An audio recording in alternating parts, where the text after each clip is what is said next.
कुछ आवाजें सिर्फ सुनाई नहीं देती, वे दिल के भीतर कुछ तोड़ देती हैं। पिछले भाग में हमने देखा था धर्म की आवाज कैसे एक लय में फैलती है। आज श्लोक 19 से 24 में हम देखेंगे जब धर्म का प्रभाव डर के भीतर उतरता है और वहीं से अर्जुन का मन डगमगाना शुरू करता है। जय श्री कृष्ण। श्लोक 19। असर करने वाली आवाज।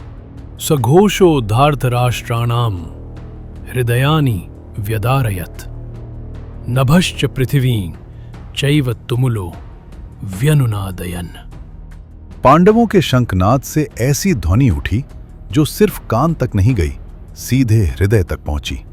धृतराष्ट्र के पुत्रों के दिल कांप उठे। आकाश और पृथ्वी दोनों उस प्रभाव से गूंज उठे। ये शोर नहीं था, ये था धर्म का प्रभाव। डर चिल्लाता है, सत्य अंदर तक असर करता है। श्लोक 20। पहला ठहराव। अथ व्यवस्थितान् दृष्ट्वा धार्तराष्ट्रान् कपिध्वजः प्रवृत्ते शस्त्र संपाते धनुरुद्यम्य पांडवा। अब अर्जुन अपने सामने सजी धजी कौरव सेना को देखते हैं। युद्ध शुरू होने वाला है। अर्जुन धनुष उठाते हैं पर वार नहीं करते। यह हमला नहीं है, यह है मन का ठहराव। यहीं से डर नहीं, विवेक जागता है। श्लोक 21। सच के बीच खड़ा होना। सेनयोरुभयोर्मध्ये रथम स्थापय मेच्युत। अर्जुन श्री कृष्ण से कहते हैं, हे अच्युत, मेरा रथ दोनों सेनाओं के बीच खड़ा कीजिए। अर्जुन किसी एक तरफ नहीं खड़े होना चाहते, वे बीच में खड़े होकर सच देखना चाहते हैं। जो सच से भागता है वह किनारे रहता है, जो सच चाहता है वह बीच में खड़ा होता है। श्लोक 22। देखने की इच्छा।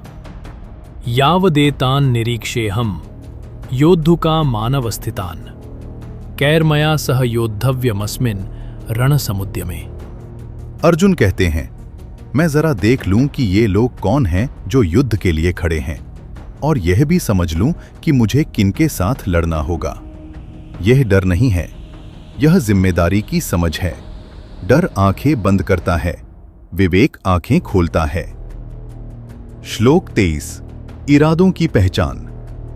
योत्स्यमानान् वेक्षेऽहं य एतेऽत्र समागताः धार्तराष्ट्रस्य दुर्बुद्धेर युद्धे प्रिय चिकीर्षवा। अर्जुन अब सिर्फ चेहरा नहीं देख रहे, वे इरादे देख रहे हैं। ये लोग यहां इसलिए खड़े हैं क्योंकि दुर्योधन चाहता है। यहीं से अर्जुन के भीतर संघर्ष गहरा होता है। जब हम समझते हैं कि सामने वाला किसके लिए खड़ा है तो मन पर बोझ पड़ता है। श्लोक 24। समय रुक जाता है। एव मुक्तो हृषिकेशो गुडाकेशेन भारत सेनयोरुभयोर्मध्ये स्थापयित्वा रथोत्तमम्। संजय कहते हैं, अर्जुन के शब्द सुनकर श्री कृष्ण श्रेष्ठ रथ को दोनों सेनाओं के बीच स्थिर कर देते हैं। यह केवल रथ का रुकना नहीं है, यह है समय का ठहरना। यहीं से युद्ध रुकता है और गीता शुरू होती है। इन श्लोकों में गीता हमें यह क्रम दिखाती है। धर्म असर करता है, मन रुकता है, सच देखने की इच्छा जागती है, इरादे समझे जाते हैं, और फिर समय ठहर जाता है क्योंकि अब ज्ञान बोलने वाला है। अगले भाग में अर्जुन का मन पूरी तरह टूटेगा और पहली बार वह बोलेगा, मैं नहीं लड़ सकता।